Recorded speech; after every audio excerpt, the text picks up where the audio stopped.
Jason Beaumont had 13 children with his minor daughter, the most endogamous man ever revealed inside Louisiana.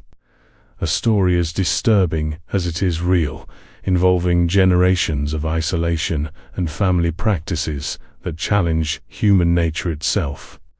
The year was 1976, when St. Landry County authorities, Louisiana, received an anonymous complaint about an isolated property in the swamps. approximately 40 kilometers from the small town of Opelousas, a place that locals avoided decades, surrounded by stories whispered only in low tone in local bars. The Beaumont farm had existed in that marshy region since the late 19th century, when Jeremiah Beaumont, a lonely and suspicious man, settled there with his young wife after the Civil War. What no one knew at the time was that that property would become the epicenter of one of the most disturbing stories of family endogamy already documented in the United States. Jason Beaumont, born in 1932, was the third generation of the family living in that property. Son of Theodore Beaumont and his first cousin, Eleanor, Jason grew up practically without contact with the outside world. The family remained isolated, cultivating only enough to survive and avoiding any interaction with the local community. In 1953, Jason married Martha Thibodeau, a young woman from an equally secluded family who lived a few miles away. Martha gave birth to 4 children, being Sarah the youngest, born in 1959. After Martha's death during the birth of a 5th son, who did not survive, in 1962. Jason started raising his children alone, increasing the isolation of the family. Agent Henry Reynolds, who answered the complaint on that damp day of July 1976, describes what he found in his official report. When I arrived at the Beaumont property, I was received by a man of about 45 years, gray hair and beard to do. His appearance was sloppy, and he was extremely suspicious. I identified myself as a local police officer and informed that he was there to check a complaint about the conditions of children on the property. The man, who identified himself as Jason Beaumont, hesitated, but allowed my entry into the residence. What Reynolds found within that deteriorated wooden house for the swamp's time and moisture would cause nightmares in the following years. Inside the house, 17 people lived: Jason, his daughter Sarah, then 17, and 15 children, all presenting evident signs of development problems and peculiar physical characteristics. The children had a number of obvious physical anomalies, the report continues. Many had facial deformities, motor difficulties, and appear to be cognitive development below expected for their ages. The older ones seemed to be about 13 years old, and the youngest was just a baby. When asked who the children were, Jason simply answered, "They are my children." When asked about the mother of the children, he pointed to Sarah, his own daughter. Check it out if it is already registered with this channel. The history of the Beaumont is just one of the many that would remain hidden from society if it were not for our investigative work bringing to light these disturbing realities that make us question the limits of the human condition. Subscribe now, not to lose any details of this case that will change your perspective on social isolation and its devastating effects. The Beaumont case did not start with Jason. To understand the depth of this family tragedy, we need to return to the late 19th century, when Jeremiah Beaumont established the foundations of what would become one of the most endogamic strains ever recorded in recent American history. Jeremiah Beaumont arrived in Louisiana in 1868, fleeing a dark past in Virginia. Historical documents suggest that he had already been expelled from his previous community due to inappropriate family practices, as the euphemisms of the time described. He settled in St. Landry's marshy region with a young woman who presented as his wife, but who later investigated were his sister, Catherine. The Beaumont family has established itself in a particularly isolated region of the swamps, explains local historian Dr. Raymond Doucette, who extended family genealogy.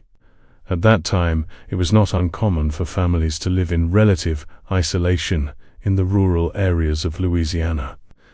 But the Beaumont took this isolation to an extreme. They rarely appeared in the city, and when they did, they avoided any social interaction beyond the absolutely necessary. Jeremiah and Catherine had 6 children. Of these, only 3 reached adulthood: Thomas, Rebecca, and William.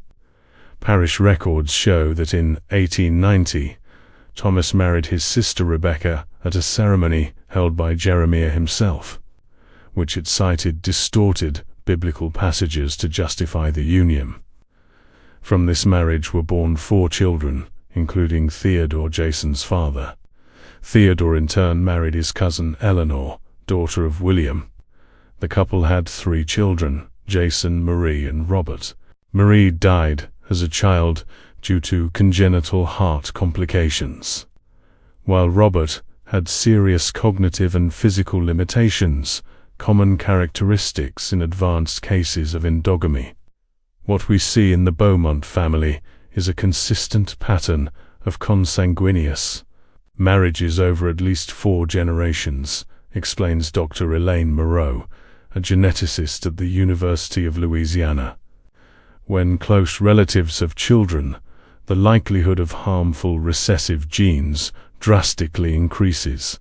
In a normal population, these genes rarely cause problems because they need to be inherited from both parents to express themselves.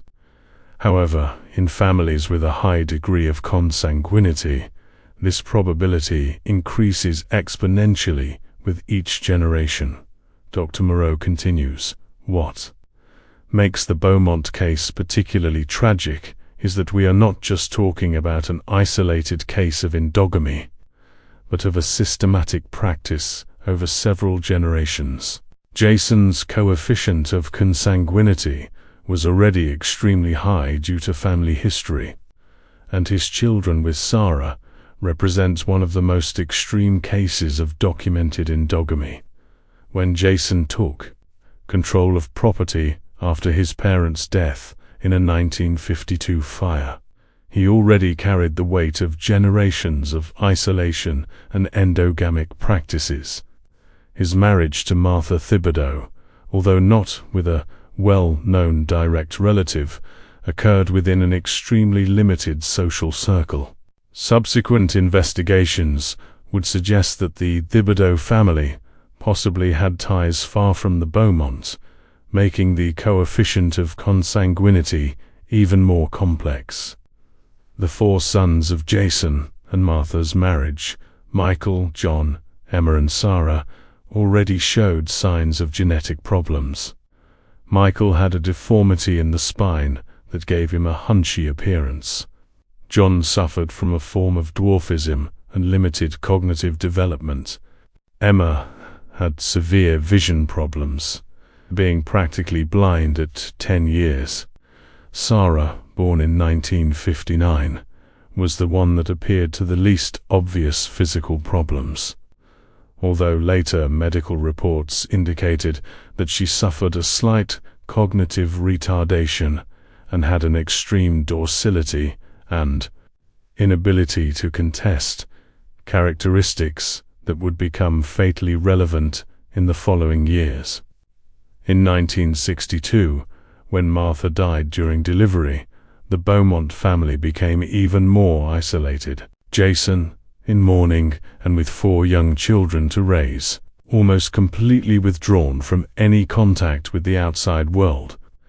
It was in this environment of extreme isolation, permeated by generations of endogamic practices and social disconnection, that the horror of the situation would reach its peak.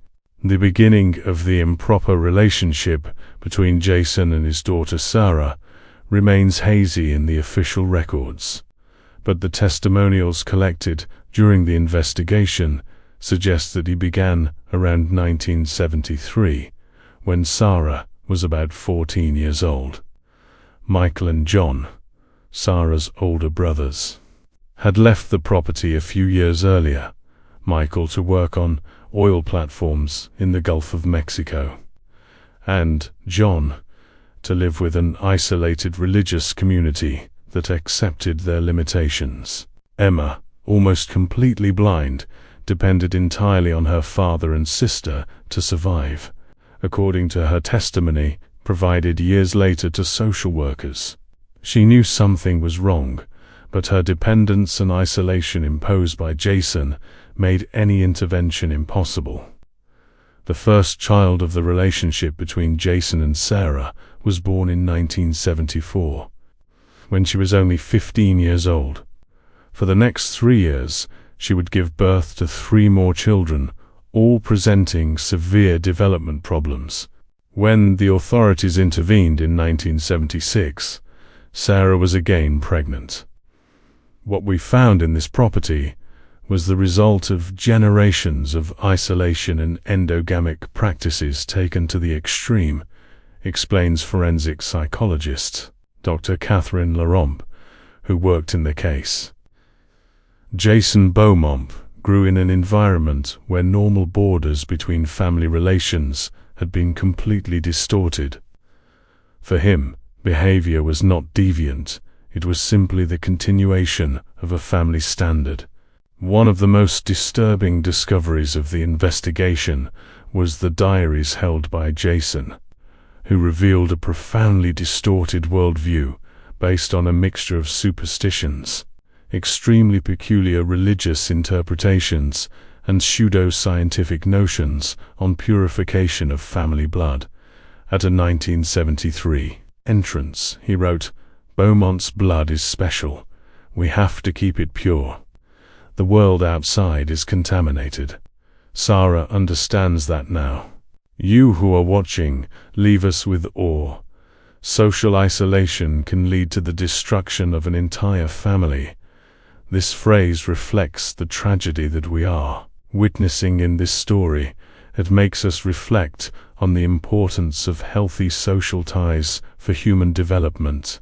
The investigation revealed that Jason had absolute control over the property.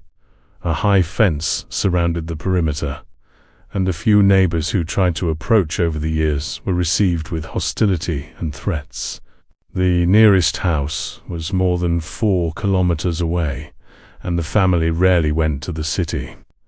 It was as if that property existed in a parallel reality, reports Harold Jenkins, one of the few traders who occasionally interacted with Jason when he went to the city to buy supplies. Everyone knew there was something strange to the Beaumonts, but no one wanted to get involved. There were stories about them for decades, but people just preferred to maintain distance. When asked why he never denounced his suspicions to the authorities, Jenkins replied, "At that time, and in that region, you didn't get into the affairs of others, especially if these others had the reputation of the Beaumont."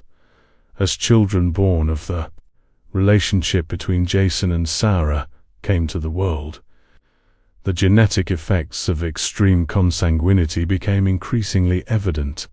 Of the 13 children born to the time of police intervention, 15 were alive, including Emma and 2 twin children born in the last birth, but all had serious health problems. 4 had polydactyly, extra fingers in the hands or feet. 6 had significant facial deformities. 9 had some degree of cognitive commitment. 5 suffered from congenital heart problems. 3 were completely deaf. 2 presented total blindness. Sarah herself, after so many births in precarious conditions and with her own health, committed by endogamy genetics, was in a debilitated state. Dr. Robert Johnson, a doctor who examined Sarah after his property removal, reported she had signs of multiple pregnancies in rapid succession, chronic malnutrition, and complete lack of prenatal care. Her mental state was worrying, a combination of previous cognitive limitations and apparent psychological dissociation, probably as a defense mechanism. The complaint that led the authorities to the Beaumont property came from a hunter who, having been lost in the swamps during a storm, approached the house in search of shelter. What glimpse through the windows was enough, for as soon as he returned to the city, he went to the local sheriff's office. "I have never seen anything like it," said George Landry, the hunter in question. "There were children everywhere. Many of them looked not natural.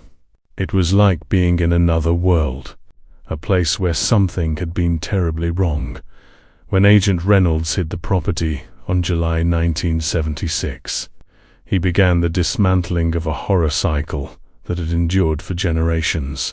But the real challenge would be to deal with the human consequences of this family tragedy. The intervention of the authorities on the Beaumont property in July 1976 triggered an unprecedented social assistance operation in St. Landry County. Of this 15 children found in the house, 13 born of the relationship between Jason and Sarah, as well as Emma, Sarah's sister, and a newborn baby whose parents could not be determined for sure, were immediately removed from the property and taken for medical evaluation.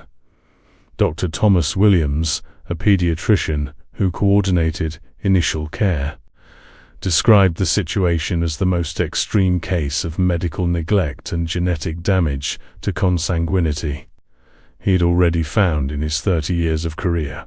Many of the children had never received any kind of medical care, reported Dr. Williams. Some had treatable conditions that had been left without care for years, significantly aggravating their problems. In addition to the obvious genetic issues, there was malnutrition, parasitic infestations, and signs of extended exposure to unhealthy conditions. The impact of the case was so significant that an entire wing of the Lafayette Regional Hospital was temporarily designated to serve Beaumont children. New Orleans and even universities from other states were consulted to deal with some of the most complex cases. The eldest son of the relationship between Jason and Sarah, then 12 years old, had a rare combination of genetic conditions, including a severe form of craniocerosdecisions, premature closure of cranial sutures that had never been treated, resulting in pressure on the brain and permanent cognitive impairment. 3 of the youngest children suffered from a rare cardiac condition that required emergency surgeries. Jason Beaumont was immediately arrested and accused and multiple crimes. Sarah was initially hospitalized for medical treatment and psychological evaluation. The question of his legal responsibility has become a central point of debate during the following judicial proceedings. Sarah Beaumont represented an extremely complex case from a legal and ethical point of view, explains lawyer Charles Dupper, who accompanied the case as assistant of the district prosecutor. On the one hand, she was clearly a victim. On the other, she had, in the technical sense, was an accomplice in the negligence of children. Psychological evaluations and family history of endogamy strongly suggested a small ability to discern and resistance to paternal authority. Jason Beaumont's trial, which began in March 1977, became one of the most notorious in Louisiana's judicial history. The defense tried to argue insanity based on family history and extreme isolation, but the jury did not accept this line of argument. In May 1977, Jason was sentenced to multiple penalties that, added, resulted in life imprisonment with no possibility of parole. During the trial, even more disturbing details about life on the Beaumont property surfaced. Jason was found to have an elaborate belief system based on religious distortions and superstitions. Dozens of notebooks found on the property. He believed that his family had been chosen to maintain a pure lineage, isolated from the contamination of the outside world. Jason Beaumont's writings reveal a completely distorted worldview, analyzes Dr. Paul Robichaud, a forensic psychiatrist who examined the documents. He had created a family mythology in which isolation and endogamic practices were not only acceptable but necessary for the spiritual survival of the lineage. The fate of children. Beaumont has become a primordial concern for the authorities due to their complex medical needs and the psychological trauma suffered. Most were referred to specialized institutions. The efforts to find adopted families faced significant challenges due to the medical conditions of children and the stigma associated with the case. Emma, Sarah's sister, was sent to an institution for visually impaired in Baton Rouge, where she finally received adequate treatment for her condition. Years later, she would give enlightening interviews on life on Beaumont property, providing valuable insights into the distorted family dynamics that had developed over generations. "We grew up believing that the outside world was dangerous," reported Emma in an interview granted in 1992. "Our father said we could only trust the family, that everyone else wanted to separate us and destroy our way of life. When you grow up listening to it every day, in complete isolation, it believes." Sarah Beaumont spent 2 years in a psychiatric institution before being considered able to face a reduced judgment.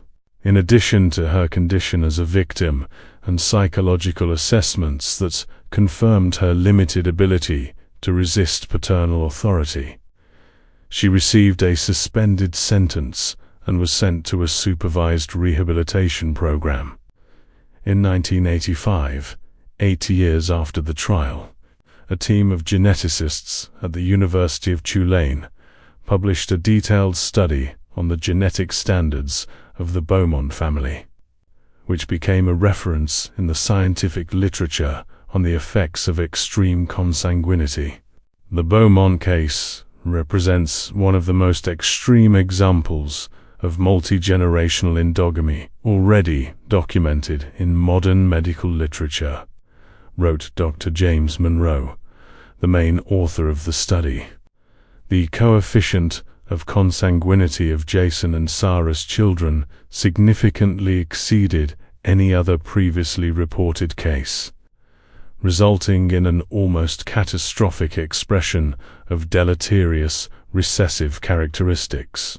The study identified more than 30 distinct genetic conditions present in children, many of them extremely rare in the general population. The researchers estimated that the likelihood that so many conditions coexist in a family without a history of consanguinity would be statistically close to zero. Almost 50 years have passed since the authorities intervened on the Beaumont property, but the shock waves of this case continue to reverberate not only in the lives of those directly affected, but also in the way society understands the dangers of extreme isolation and endogamy.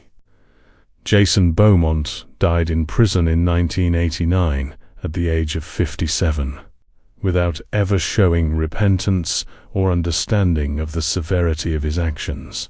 Until her last days, she kept the distorted belief that she was protecting her family lineage. Sarah Beaumont, after years of intensive care and rehabilitation, was able to build a relatively stable life in a small CI Texas, where he lived under new identity until his death in 2011 at the age of 52. According to her long-term therapist, Dr. Richard Hamilton, she never completely overcome trauma, but managed to achieve a level of functionality that allowed her some quality of life.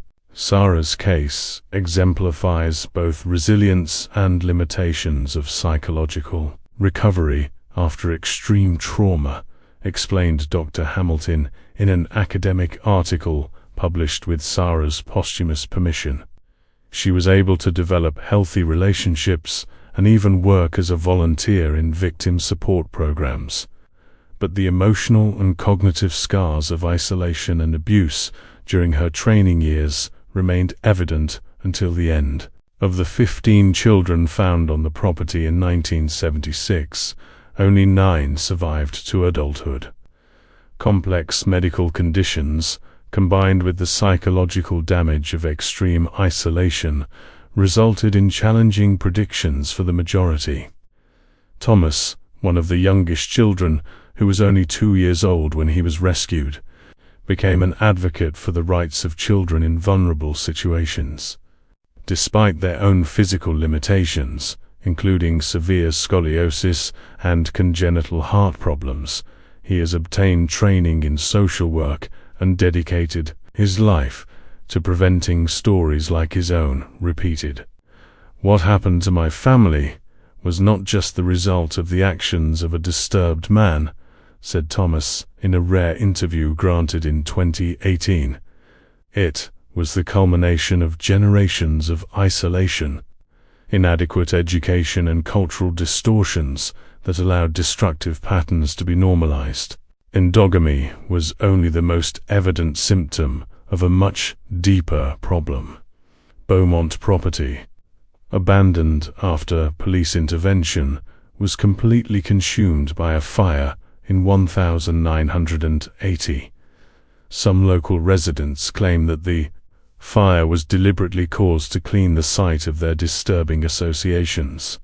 Today, the area has been reabsorbed by the swamps, and only the elders in the region remembered the exact location. The impact of the Beaumont case extended far beyond Louisiana's borders. The genetic study conducted by the University of Tulane became a reference material in medical and genetic courses throughout the country. The psychological and sociological aspects of the case are often analyzed in training programs for social workers and child protection professionals. In 1982, partially inspired by the Beaumont case, Louisiana authorities implemented specific programs to identify and monitor isolated communities, focusing on abuse prevention and ensuring access to basic health and education services. The most important legacy of the Beaumont case was awareness of the dangers of extreme isolation, says Dr. Melissa Richards, a social work professor at the University of Louisiana. Before this case, there was a tendency to respect the privacy of reclined families, even when there were worrying signs. Today we understand that isolation can be a significant risk factor for various types of abuse from the scientific point of view. The Beaumont case remains one of the most extreme examples of the effects of prolonged endogamy in humans. Genetic studies with Beaumont children contributed significantly to the understanding of the inheritance mechanisms of various rare genetic disorders. What we observed in the Beaumont family was essentially an unintentional genetic experiment that would never be ethically allowed under normal circumstances, explains the geneticist Dr. Alan Peterson. The information obtained through the study of these cases, although stemmed from tragic circumstances, has assisted in the development of genetic tests and counseling for families with a history of hereditary diseases. In 2016, the history of the Beaumont was included in the medical ethics curriculum of several American universities, highlighting the complex ethical, legal and medical questions involved in cases of extreme isolation and endogamic practices. If you watched so far, it is because you like this story. Leave a comment saying, "I watched here," so I can meet you and know who really likes the stories here on the channel. Do not forget to subscribe to the channel to follow more real cases, stories that reveal the darkest aspects of the human condition. Leave your like in this video and share it with someone that you know would be interested in this impactful account about the devastating consequences of social isolation and endogamic practices. The history of the Beaumont serves us as a dark reminder of the dangers of extreme isolation and distortions that can occur when communities separate completely from the broader social fabric. It is also a testimony of human resilience, exemplified by that survivors who, despite almost unimaginable adversities, managed to find some meaning and purpose in their lives.